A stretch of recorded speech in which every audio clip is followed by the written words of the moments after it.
Hey guys, it's John, and welcome back to The Letter. It begins innocently enough. Tuesday morning arrives like any other day before it, bright and clear. Even though it comes with an extra helping of the unusual October weather, I appreciate being able to catch a glimpse of the clear skies lately. After going through a bout of sickness last week, it does something to lift the mood of what would otherwise be a dreary morning. And despite being mostly a creature of habit, I wind up waking earlier than usual because of it. Still no earlier than Isabella, it appears. I have assumed she'll take a day or two off because of what happened to Miss Cooper, but that doesn't seem to be the case. The sound of the morning news drifts from her unit when I walk past on my way to my mailbox. Chances are around this hour she's already dressed and ready to go, probably just waiting for the next bus to arrive. I've tried following her example before, but I don't think I'll be repeating that. Really? How can anyone be up before the sun is up? Really? I would not have expected that response from her. You'd think she'd be, alarm goes off at 6 in the morning. She slaps it. She doesn't hit the snooze button. She's awake. She gets her cup of coffee and she's ready to start her day. Maybe she'll catch the sunrise. That seems like what Rebecca is to me. Oh well, I guess people are full of surprises. It's a habit she got from home, she said, instilled in her by the kind of life she grew up in. Like clockwork, it's always at 4 a.m., either to help with the chores or prepare her little siblings for school. 4 a.m., huh? Okay, that's a little earlier than 6, I guess. It surprised me the first time. She just didn't look like someone who could. In the end, I've simply passed it off as one of the many things anyone will have to get used to around her. Not that I'll ever fully understand. I'm my parents' only child. We aren't well off, but so far I've lived a relatively easy life. I didn't have to think about bills or food for the next day or pay for any siblings' tuition on top of my own or supporting a sick father's medication. All I have to worry about were my grades. If it gained mum and dad's, I suppose that's supposed to be dad's, right? She doesn't call her dad Da, right? That's not a thing. If it'd gain mum and dad's approval or what we'd be having for dinner. When put next to hers, they all pale in comparison. They look less like problems and more like petty issues this way. Aw, at least she's understanding. No one seems to understand Isabella's predicament. I will say that as a positive about Rebecca. No one has commented about it. Of course, most people don't know about her situation. Petty issues? But as unimportant as it all sounds, sometimes its ugly head rears at the most inappropriate moments. And sometimes they come through your mailbox in the form of a fancy-looking letter. Pretty ribbons and all.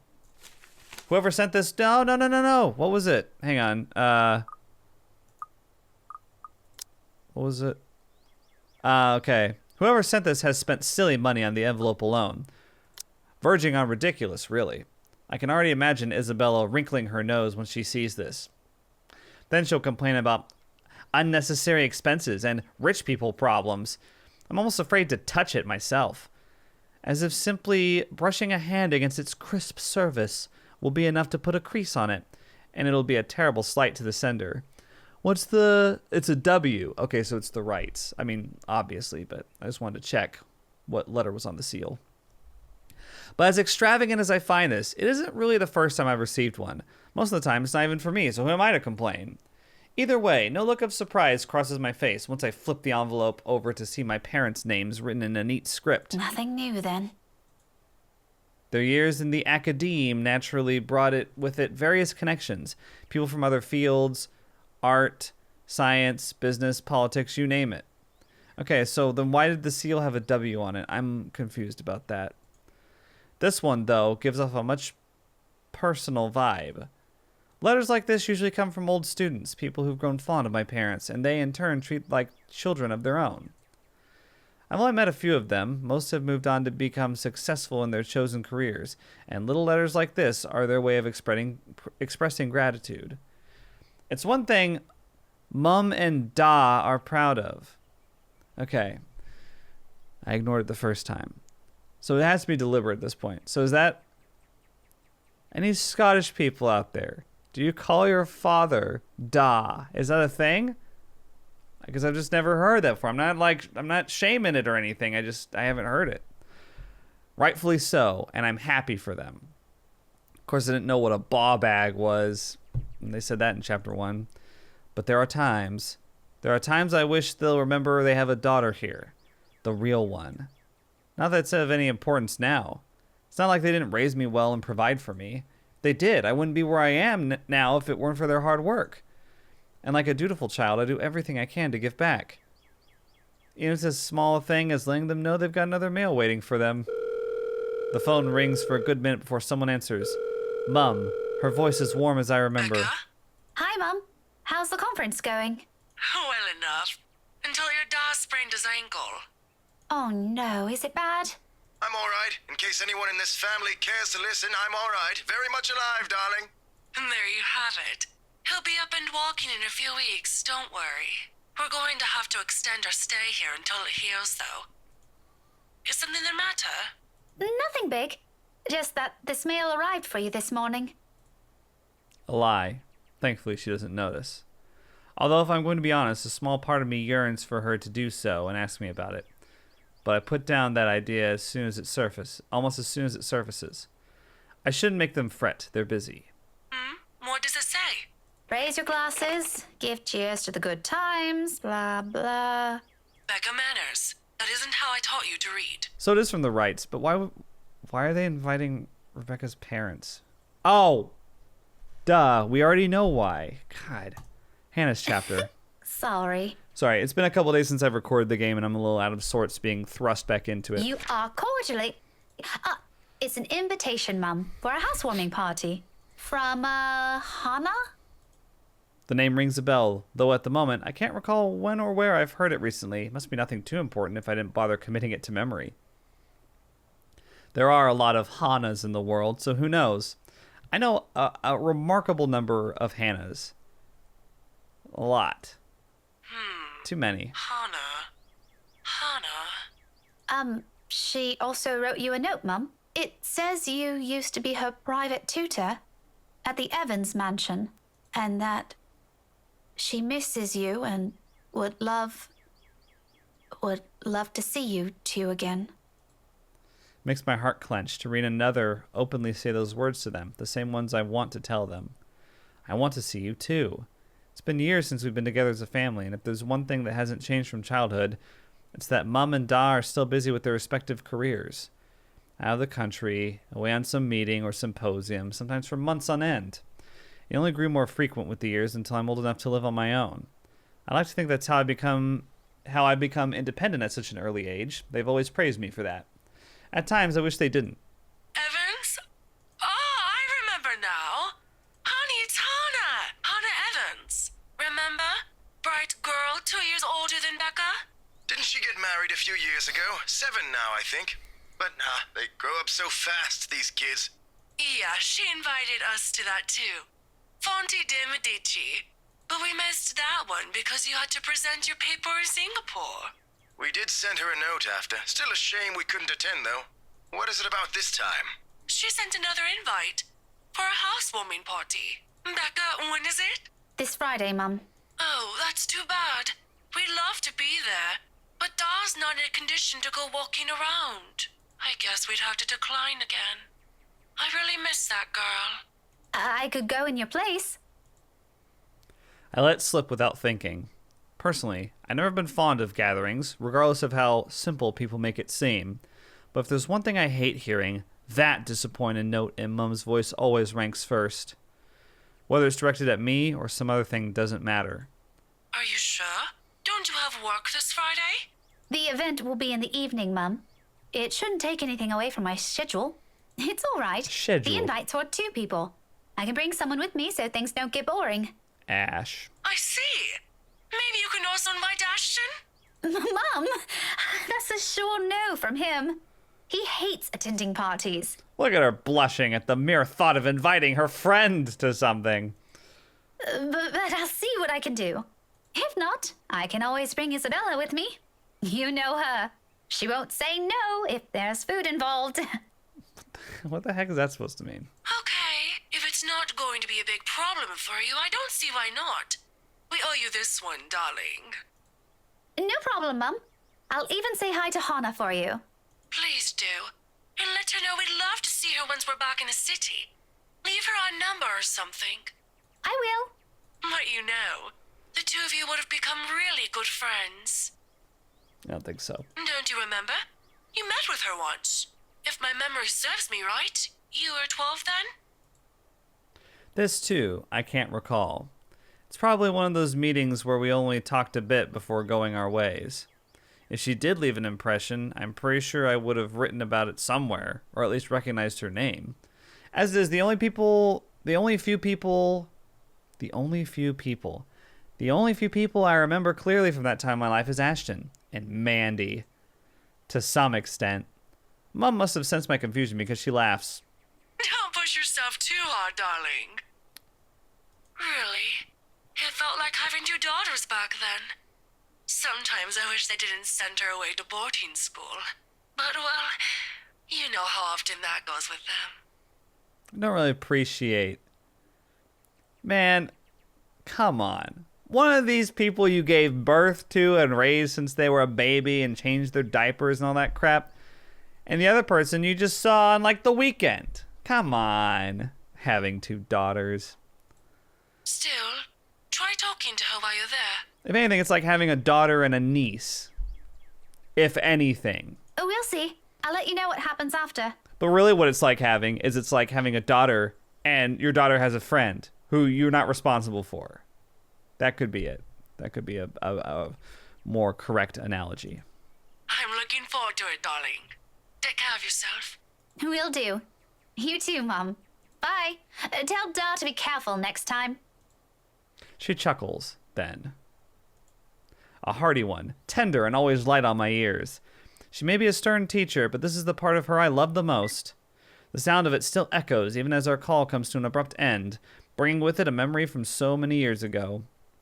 When life and responsibilities that accompany adulthood are things far from our minds. If given the chance, I'd love to go back to those.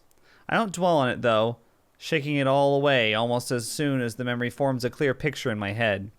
I've always wondered how Isabella can easily pretend everything's normal over a phone call, then bounce back to her usual self immediately after. I've seen her do it plenty of times. For me, it just drains whatever energy I have.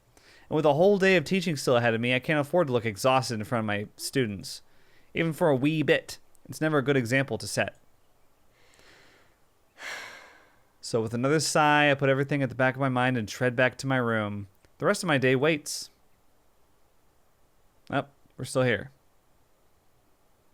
Oh, I didn't see the dots. Okay. 15 minutes later, I'm heading back out. Dressed for the day, my car keys in hand. Ordinarily, I don't stop for anything. There's never a need to. That's the beauty of this apartment complex. It's quiet and everyone keeps to themselves. No useless platitudes in the morning. No need to wear a smile on your face lest other people are nosy enough to ask. Today, however, the morning broadcast still plays from Isabella's room. My brisk pace slows to a stop and a frown gradually forms in my face. She hasn't left. Of course, this isn't unusual. There are times when I've left earlier than she did, like last Friday before their open house.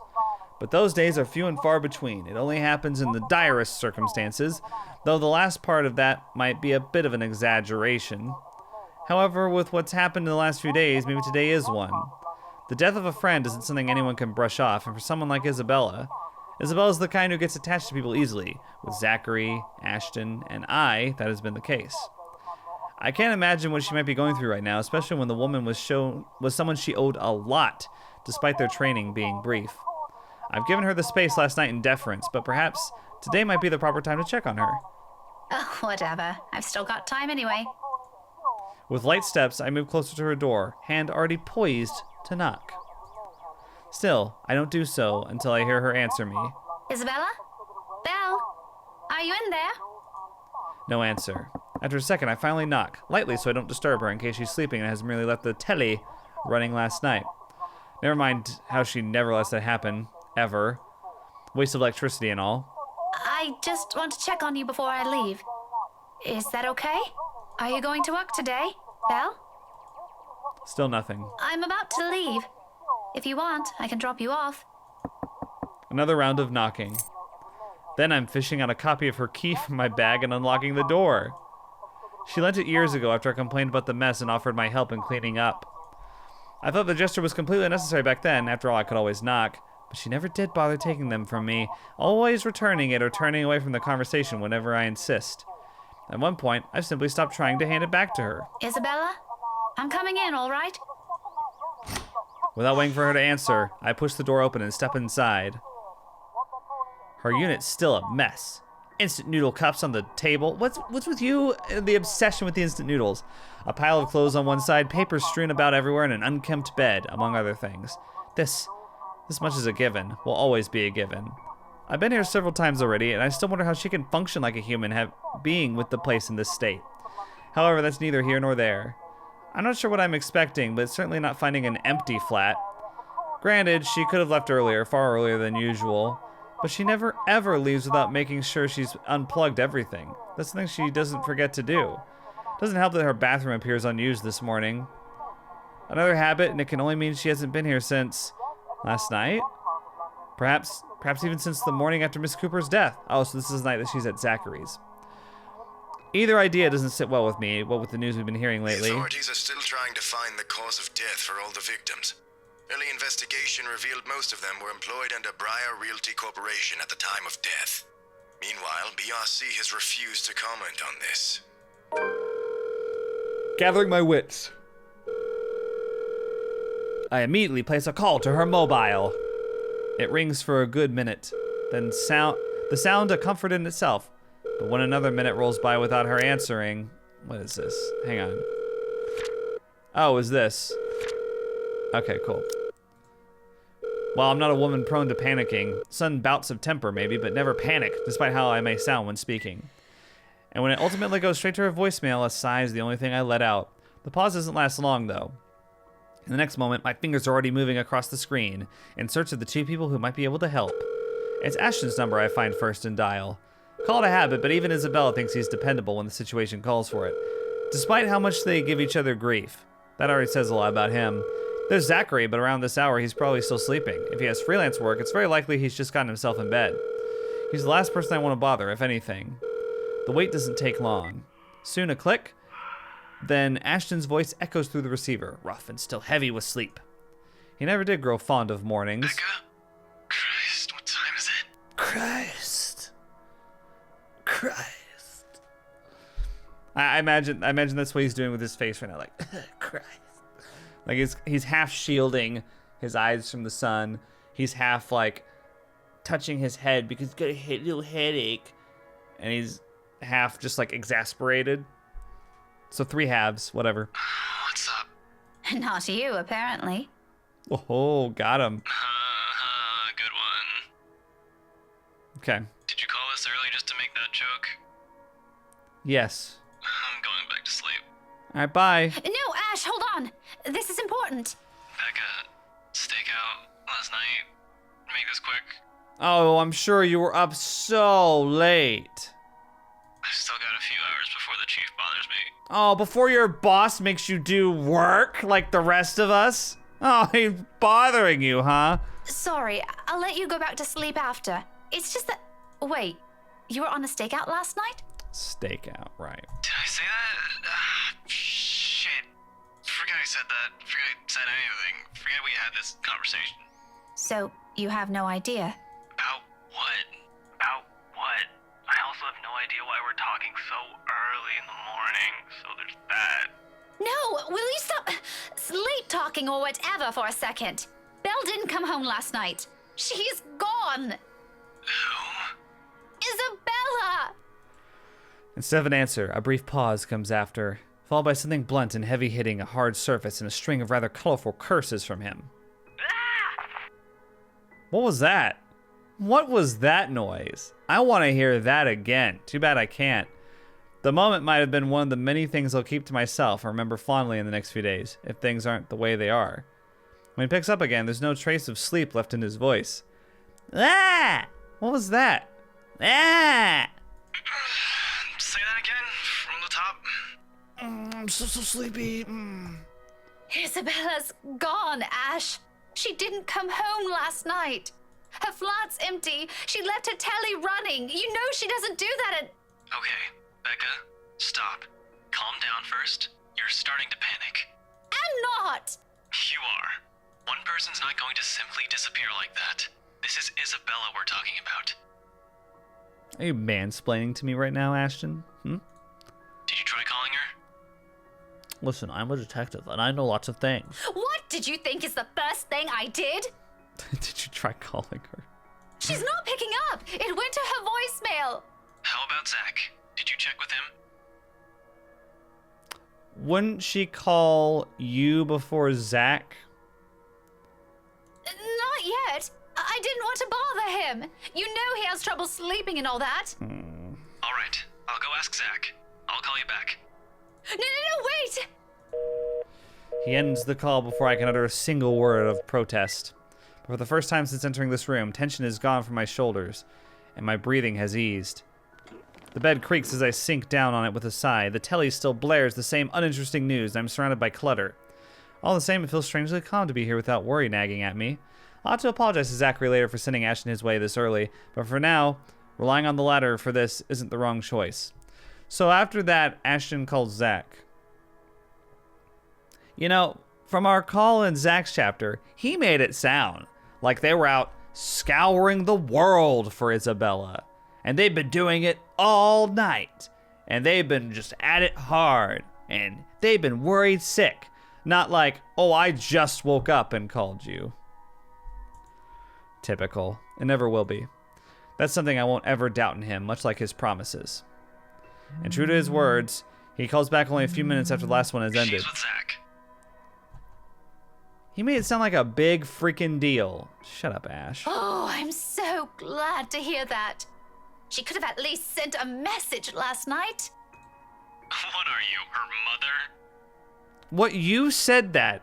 You said that yourself in the call to Zach. Several times. It's one thing to hear that from Isabella, but from Ashton? I don't want to hear anything like that from you. I'm serious. You've got to stop treating her like she's one of your students, Becca. You don't have to keep tabs on her every time. You know what? I've noticed a pattern with Ash. He lectures every character. Every scene that he's in, he lectures someone at every opportunity in that scene. Unless he's come across something that's like, he's like, oh, I need this for my case. And then he actually like asks them questions and stuff. But other than that, this is how he treats everybody. Drives me nuts. Last I checked, she's only 3 years younger than the two of us. That's almost a decade gap from those kids you're teaching, you know? Yeah, okay. Says the person who keeps calling her Scaredy Cat. Yeah, what's up with that? That's Yeah, shut up. not related at all. Anyway, I'll go check how she's doing. Don't stress yourself out. You go ahead to work. Wait, you? Don't you have a precinct to be at? Whatever happened to not treating her like one of my students? Because if anyone's going to ask me, I think you're doing the same thing. Zach said it's an emergency. Something happened last night. Oh, just gonna brush off that criticism, huh? Emergency? He didn't put it in those exact same words, but it sounded like it. Ash, what really happened? Is Isabella fine? She's alright. She's safe. Zach let her stay the night after she... Look, okay. Z-Man wasn't clear about it, but let me handle this. I'll check on her. I'll bring her home. Sounds like a lie if I've ever heard one. The sort where he omits things so people won't fret. But I'm not sure whether I should be happy he cares that much to do that. There shouldn't be a need for this between us, is there? We grew up together, didn't we? He knows I'm capable of at least hearing out the truth without it gnawing at me for the rest of the day. He knows me better than that. I know him better than that. Frankly, there's plenty of other things to say about this. But despite that, and after all the trouble he went through with how things are moving at the moment, only one thought occurs to me. What should I say? Good question. I can handle it. Why does he have to go to such lengths for a person he met only 5 years ago? Oh no. Did it go down? Oh no. I wish I could ask him that. I wish I could simply say to his face, if I would get a straight answer from him, instead of doing whatever this is we're doing, instead of being around the bush. Has the years changed us this much? Has adulthood changed us this much? You've done enough, Ash. Let me take it from here. Ashton is quiet for a little while, but I can almost see the frown in him. Hear the gears turning in his head. Don't you have a class to teach today? Tuesdays are your busiest this school year, aren't they? Yeah, but someone has to check on her. And I don't want to impose on you any further. I've already disturbed your sleep. You're not imposing. Besides, I'm doing you a favor. I know you, Becca. You hate being late or missing a day of work for a very small thing. Something to look out for with manipulative people is that they will often disguise their need for control over a situation as them doing you a favor.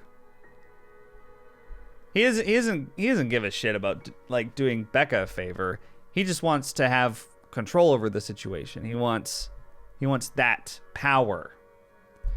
Sorry, I really don't like Ash. Leave this to me.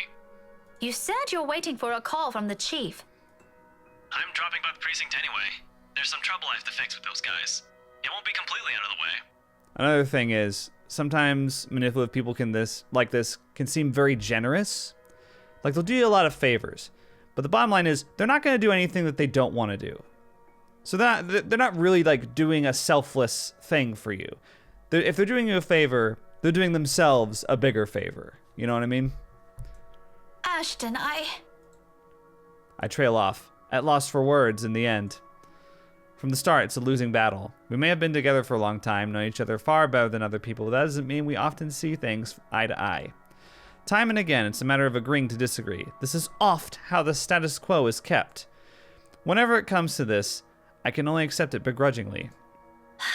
Okay, whatever you want to do. I'll let you know what happened afterwards, I promise. And that's what generally happens with manipulative people like this, too. Another person who is more laid back, more chill, will just end up throwing their hands in the air and saying, okay, whatever you want to do. And that's how they get their way. I'll call you later. You have a good day. Bye. I admit, the way he puts it isn't comforting enough. He can be blunt like that. So many unknown variables, so many words left unsaid. I wish he'd simply lay them out all in the open, because like this, I'm more inclined to think there's an exaggeration on the other's part. If it's from Zachary or Ashton, I don't know. In the end, all I can do is wait, go about my day, and hope for the best. Before leaving, I spare Isabella's room one last glance, disturbingly quiet now without her in it. I'll get answers from her later. For now, my concerns are best left here. The rest of the day slips away in a blur. Despite my best efforts in keeping this morning's events from surfacing in my mind, it sticks. In a way, everything today simply feels like a reminder. Every conversation, regardless of how casual. Every topic, no matter how mundane it seems. I blame the news entirely for this. Recent happenings brought quite a few interesting stories to everyone's attention. Mostly superstitious talk of death. And when locals talk about death here, anyone can sure as hell count on someone bringing up that mansion Isabella sold not a few weeks ago. Even my own students won't stop yapping about it. I think it's even worse than when it was put back up on the market. Now there are more stories. If this is the world reminding me of what matters, or simply because the atmosphere around this time of year calls for it, I'd rather take the latter. At least then I can be sure people will forget about it in favor of another set of holidays after. Nevertheless, and this may be a painful thing to admit, but listening to them is a pleasant distraction while waiting for Ashton's call. I hope he didn't forget. The school day is about to end soon. No, that's got nothing with what I heard. Why isn't the female student voice acted? You always hear stuff. I'm not sure if half of them's even real. No, really. Rowan knows about it. He used to be in the same class with them. Oh, in the same class. I can hear you from back here, you know. Whatever, Rowan. Anyway, shut up, the story Rowan. goes like this. There were 3 of them. They entered the mansion on a dare, and they were all never seen again. No one knows what happened to them. Up to this day. Scary shit, man. Cock and bull story. Calling it now. No, you don't get it. Why don't you ask Miss Gales then? Better yet, why don't you go inside the place? I'm betting my allowance you can't do it. Their talk immediately halts when I look up, all of them suddenly pretending to be engrossed in their current activity. Still, a word to put a stopper to this nonsense is needed. Creativity and imagination fostered by these stories is one thing, but reckless ideas should be corrected before anything potentially tragic comes from it. Back to your worksheets, everyone. And I don't want to hear any talk of dares or going inside that mansion. It's private property now. You'd all better stay away from it before... At the noise, the whole lot of them goes silent, and you can almost hear a pin drop. The look on their faces is what made for a funny picture, but that's irrelevant at the moment. If that is a student loitering around, someone's going to be in trouble. I'll be back. If you're done, you can leave your worksheets on my desk. We're about to see some horror, guys. Keep the noise to a minimum while I'm gone, okay? I can sense their eyes on me as I walk out the door. A muted kind of anticipation. A bit unnerving, but it's far more agreeable than the feeling of being watched I've been enduring these past few days. Class is still in session for most of the rooms. In a few hours, once the final bell rings, however, this place will once again be filled with busy chatter and footfalls, an everyday cycle in itself. But for the moment, I let the silence guide me, my ears focusing on whatever sounds there are or there will be, searching for that distinct clanging of metal. A good minute passes, and for the portion of it, only my footsteps echoes through the halls. And another. I'm about to turn around when the sound of it halts my footsteps. It's a little muffled and infrequent, but grows louder after each interval. With the hallway devoid of people, if I don't put a stop to it soon, it'll start to disturb the other classes still going on. Looking for it doesn't take long. All I do is follow the racket, and shortly I'm standing in front of a nondescript row of unoccupied lockers. And from inside one of them, sitting in the middle, comes the noise, annoyingly disrupted now that I'm facing it. Like someone's pounding on the metal door from the inside, hoping to get out. Leaning forward, I try to get a glimpse through the horizontal slats of whatever's causing it. But in this light, only darkness greets me in another round of clanging. Louder than previous one. More desperate. I've heard stories before, from other schools, from a few colleagues who had to deal with it once or twice. Although personally, I've never encountered one myself, and I can only thank the heavens I haven't yet, but... If this is another kid, some other student stuffed in a locker. With a huff, I straighten up and study it briefly with a frown. Without delay, I reach for its handle, and at once it stops. Immediately replaced by the muffled sound of a mobile phone ringing. I give the door a few raps before taking my attention away. A second. Another. When nothing or no one responds, I finally avert my eyes and pull out my mobile. Ashton's voice greets me from the other end of the line. Oddly cheerful in light of this morning's matters. Why are you answering a call? This is clearly someone in a locker. Or maybe because I'm just expecting some grave or serious news from him. Instead, I get this. Hey, Becca. Well, you sound happy. I'll just have this conversation in front of the kid stuffed in a locker, potentially. I do? My voice still sounds the same to me. There are only two things I know of that could be the reason for that. Tone. Sweets, or he's gotten a good lead in his case. From the sounds of it, I'm going to assume it's the former, since lately that case is all that's running inside his head. If there's ever a third one, I've never heard of it. Yet. It can only be one of the two. Ignore that. How's Isabella? Drove her home a few minutes ago. I think she's sleeping now.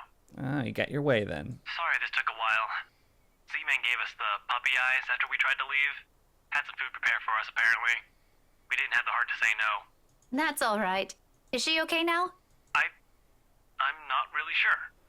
She didn't say anything to Zach, but she mentioned a plan to take a few days off from work. It was a passing comment before I left her, so I didn't get to ask. Must be because of Rose's death. Could be. It doesn't seem like it from Zach's story, though. He said she was shaking when she got there. Shaking? The word triggers a memory. From 3 days ago, on the way home from her little treat after she sold the mansion. I didn't think much of it at the time, but I won't lie, it scared me. The terrified look on her face, how she sounded when she suddenly screamed. Becca? Yeah. Oh, sorry. I just remembered something. Sorry, don't mind me. If you guys want to hear it, we can play it again. Becca? Still there? Yeah, okay. Look, if you can talk to her, get the story out of her. That would be great. She wouldn't talk to Zach or me even when I tried. Maybe she'll speak up if it's you? I'll give it a go, but I can't promise anything, okay? You know how stubborn she can get. But thanks for letting me know about this. No problem. If anything comes up, just drop me a line, okay? Okay? Okay? There's a short pause before he cuts the call from his end, and once again I'm alone with my thoughts. But rather than answers, all I got from it are questions. More of them, one on top of the other, as if the world isn't planning to give me a break anytime soon. Phew. The world's not going to give me a break, but that's a problem I'll tackle later. Right now, I've got students who need to be taught follies of eavesdropping. If the slightly open door and their smothered laughter from inside is an indication. All right, enough eavesdropping. All of you, back to your seats. Is that your boyfriend? Is that your boyfriend, Miss Gales? None of your business. He totally is. A quick scuffle follows that comment. If there's a retort prepared at the end of my tongue, I drop every pretense of laying it loose on them. There's no use arguing with teenagers sometimes, boisterous as they all are. They're still my kids, though. Rough around the edges, maybe, but still my kids. They're not your kids. Whew. I've had a teacher call me their kids before. And it's like, okay, you have us for like an hour every day, all right? We're not your kids. Shaking my head, I head back to my classroom with a smile, but not before taking a glance at the locker again. It hasn't made a sound since. Oh, must be the wind.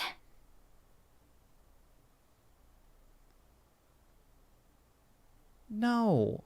Oh my god. So without another look, I leave it alone. What was that? I guess that was for us. That was for us. Because it's not like she saw the bloody lockers. If she did, she'd be losing it right now. Yeah, let's take a look at the branching tree. Look how far we've come. Oh, we haven't actually come that far. We're about to zoom up to here and then...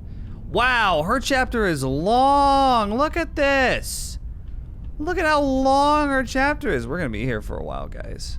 Wow, we've only made it through here. We're going to be with Becca for a long time. Sorry, I know there's a lot of you guys that don't like her. All in all, the entire school day ends without a hitch.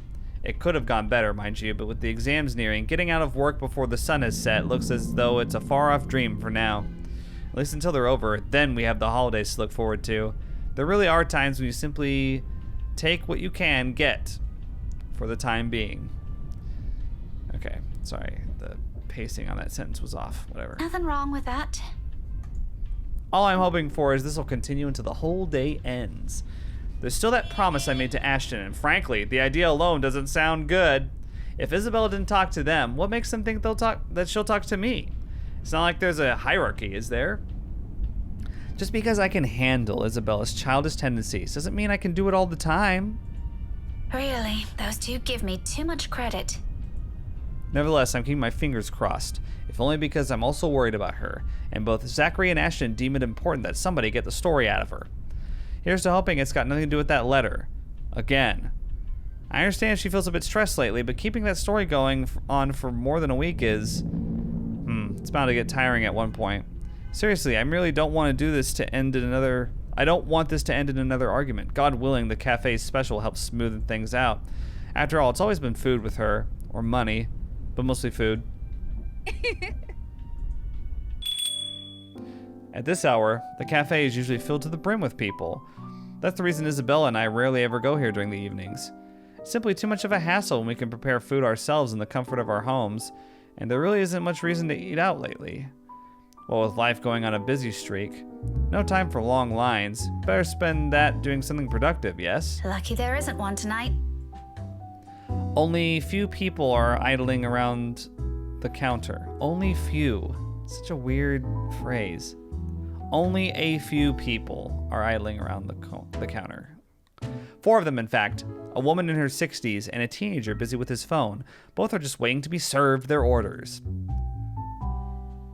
The other 2, a posh-looking man and a child, who I immediately recognize as Kylie, appeared to have not yet picked anything they want. For some reason, my stare lingers at the guy. Though dressed relatively well and looks harmless, I haven't seen him around these parts before. Someone new in the neighborhood, perhaps. Even so, there's something familiar in him. Feels like I've seen him somewhere before. That also begs the question of why Kylie is with him. Of course, the girl easily takes a liking to anyone who buys her sweets, so it's both a bit worrisome and unsurprising. The blonde bloke doesn't look particularly thrilled with the company, though. I tear my eyes away from them soon enough once the guy at the counter appears, ready to take my order. That, and I'd also hate to be accused of ogling strangers. 2, evening special, takeout. He's already punching the order before I even finish. Saying my order out loud is really more for formality's sake and made out of habit. He has known Isabella and I long enough that if we ever drop by here, he already knows it's always because I'm buying dinner for the 2 of us. I rarely visit here alone if I can help it, but Isabella can sometimes be a bad influence. He gives me a small smile before leaving to prepare my order while I fish for my wallet when... Look, you little ankle biter. If I buy you the biggest parfait they have, will you please behave? I would just like 10 minutes of peace and quiet. You said you'll get me some bread pudding this time. Yeah, well, darling, they said they ran out of it. Just pick another one so we can be on our way. Their parfait doesn't look as cute as the one my mom bought me. Parfait is just ice cream, sweetheart. It'll melt no matter how dainty it appears. In the end, it'll all look like an ugly puddle. Now, come on, just pick one.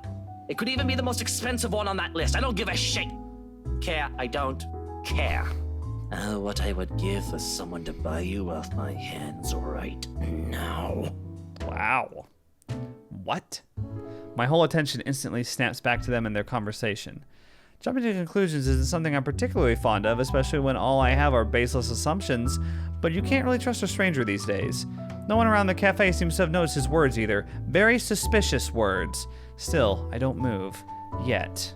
But my hand has already shifted from my wallet to the book I'm carrying. A hard-bound textbook. Looks harmless, but if a situation calls for it, might be a good, deadly weapon. Okay, listen.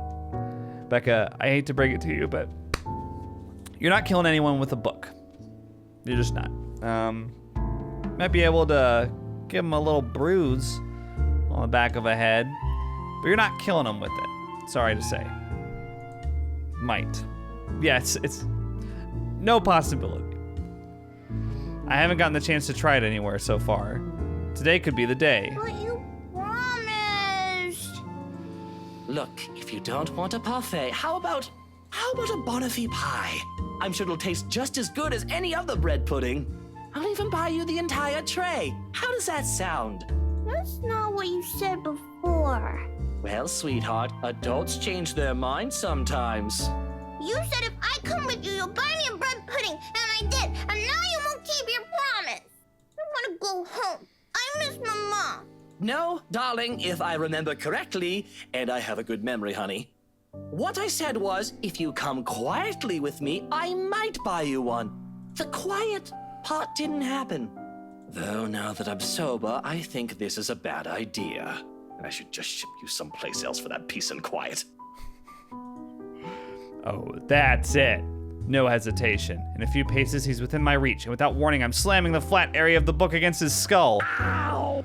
There's a cry of pain, followed by him instantly crouching down, hands nursing the sore spot. Almost comically. If this were a different situation and the safety of a St. Grady student isn't at stake, I'll probably feel sorry for him. I mean, has anyone seen how thick this book is? Get behind me, Kylie. Miss Pink! It's amusing how fast her expression changes from the pouty one earlier to something of utter delight upon seeing me. But there's no time for any pleasantries, not even quick ones, because soon the man straightens and I'm raiding my favorite newfound weapon for another hit.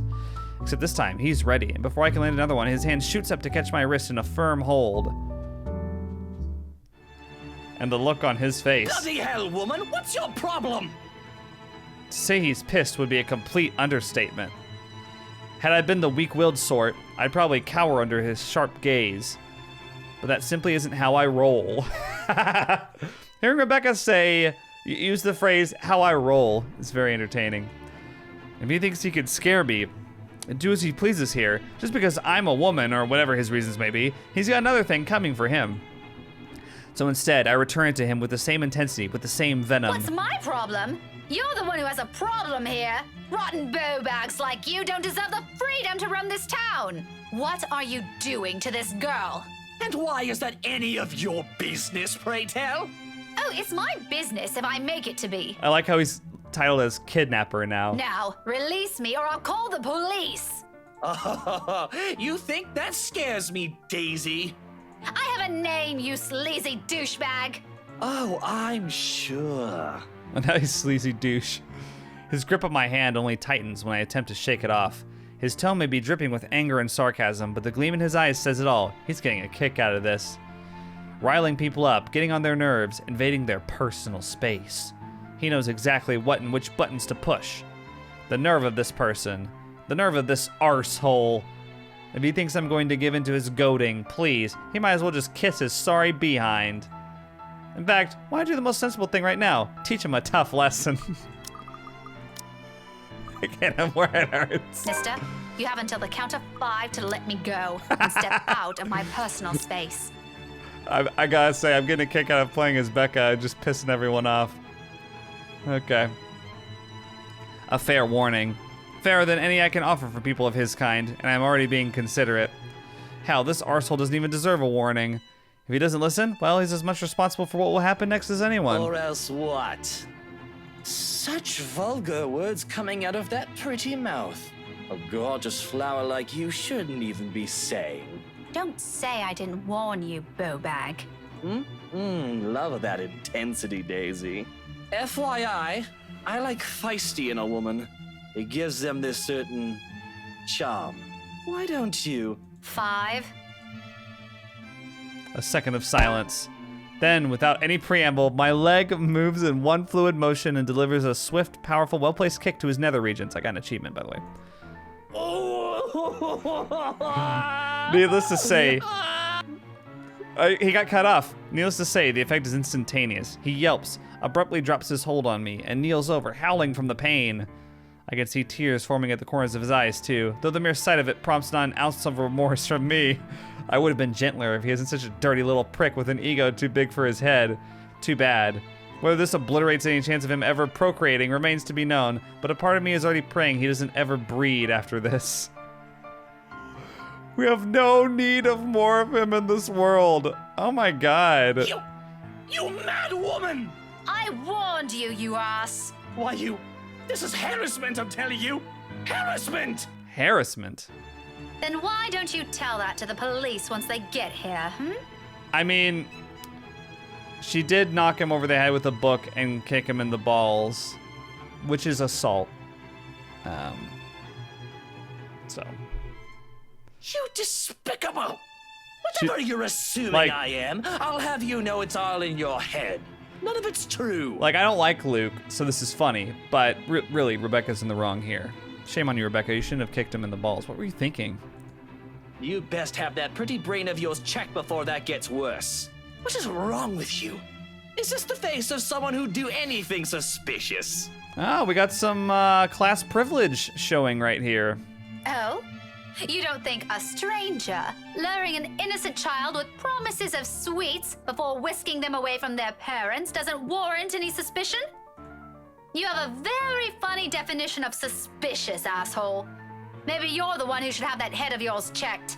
The kid asked me to buy her sweets. You're the one who's suspicious here. I'll have you know, I have a wife! That much, at least, appears to have a sliver of truth to it. He even makes a show of brandishing his left hand to my face with much flourish. Sure enough, a wedding ring is there, though all that earned him is an unimpressed glare from me. Immediately, a small part of me starts to feel sorry for whatever poor woman married this sod. You know what? I didn't really get the whole, like, oh, we don't want to make Becca angry thing in the first 4 chapters. And in fact, I made fun of it at pretty much every turn.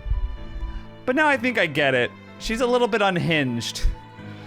I don't understand why he has to bring her up either, as if the mention of her alone will magically present a solution to his problem. She must truly be a remarkable woman if she can handle a dirtbag like him. Even my wife of all people in this bloody city, has never, I'm telling you, accused me of such a scandalous thing! You crazy woman! Married or not, you're still a sleaze. Honestly, I feel... Miss Pink, why are you fighting with my teal? I'm sorry. The change in music really got me there. Whatever word's still left to be said here dies on my tongue. The same thing goes for the sleaze. Besides us stands Kylie, gawking at us with the same curious stare she often brings with her. I know that look all too well, a precocious child through and through. She doesn't say anything further, her gaze simply moves between us, eyeing us both carefully, clearly anticipating an answer. From my experience, when it gets like this with children her age, it's a pure sign they won't leave you until you've given them an answer they're satisfied with. Lying won't do either. It has dissolved into a shouting match, for heaven's sake. And did she just say Tio? Something falls straight to the pit of my stomach at that. But my tone is gentle when I finally address her, void of any apprehension and what might be the first hints of embarrassment. I pointedly ignore the latter. It can very well just be the hunger speaking. Kylie, sweetie, do you know this oaf? Yeah, he's Teal Luke. Right at that moment, my brain stops. Every line of thought, every argument I still have against the man besides me dissipates in a haze. Amidst all of it, one memory gets triggered from a few days ago. Tio? The one you mentioned before? The uncle?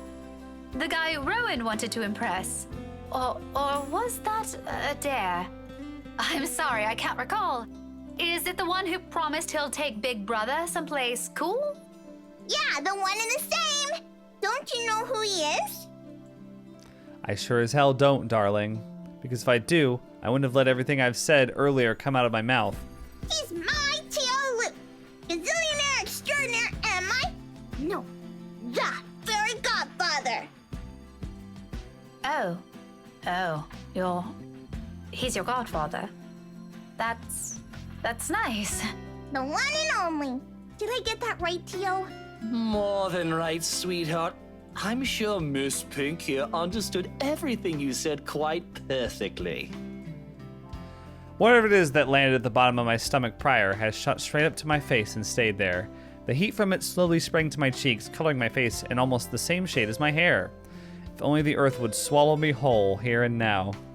His eyes are on me. I can feel them jeering, mocking. I can't even bring myself to look at him. What's in there?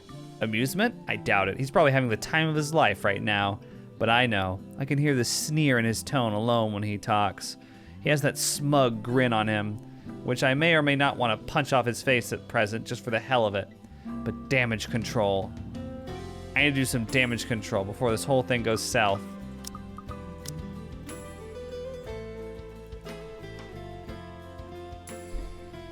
We gotta apologize to Luke. Because we did just assault him for no reason. Oh, it went back up. It's above neutral now.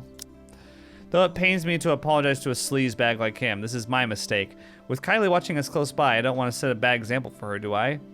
I'm surprised she grew up the child she is. If anything, I want to be the role model this man couldn't possibly become from her. For her. Damn it. Even if it means taking a few blows to my ego and stroking his insufferable one.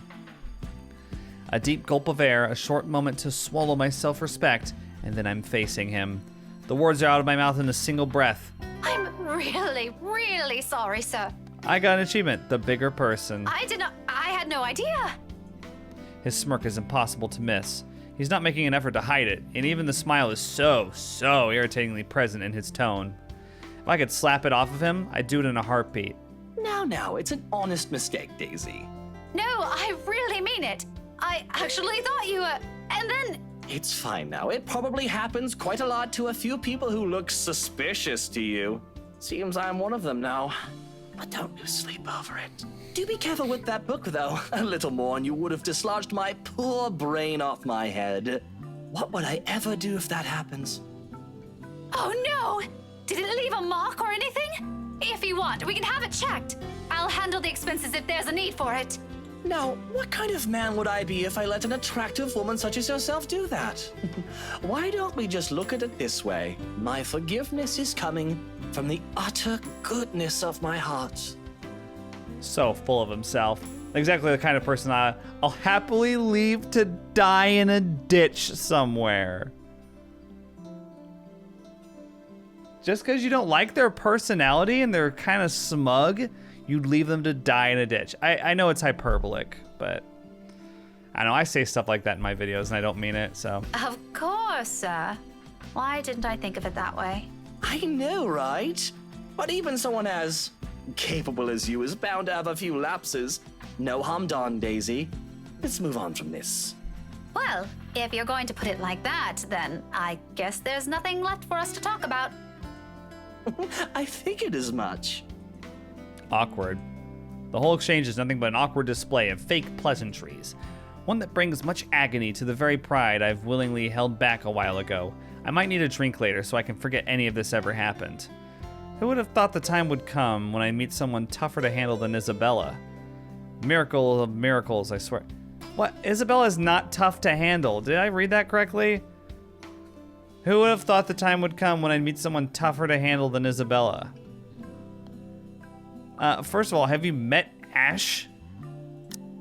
Okay, whatever. Though to my surprise, he proffers me a hand shortly before they leave.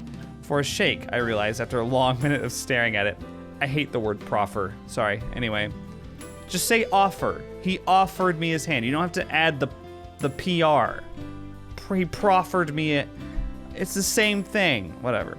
I accept it, albeit half-heartedly. But all of the goodwill that small gesture represents melts into thin air when he winks at me. Winks. The gall of this man. However, there's no moment to ponder about it. Seconds later, the guy at the counter waves me over and hands me a paper bag as soon as I've paid. He offers me another smile before I leave. Normally, I return it simply for the sake of returning it, or I don't at all, with the latter happening more commonly. He smiles at you and you don't smile back? For the time being, I do so freely. After that encounter and the scene we've caused, seeing a friendly gesture being extended to me, albeit from a person I barely know on a personal level, feels like a reassurance, despite bearing no promise of better days. I take what little I can of it with me as I step out into the night. Okay, well, that should about do it for this episode of The Ladder. God, we're gonna take forever to... Look, there she is, smacking Luke on the head. That's funny. Let me just check out the branching tree here.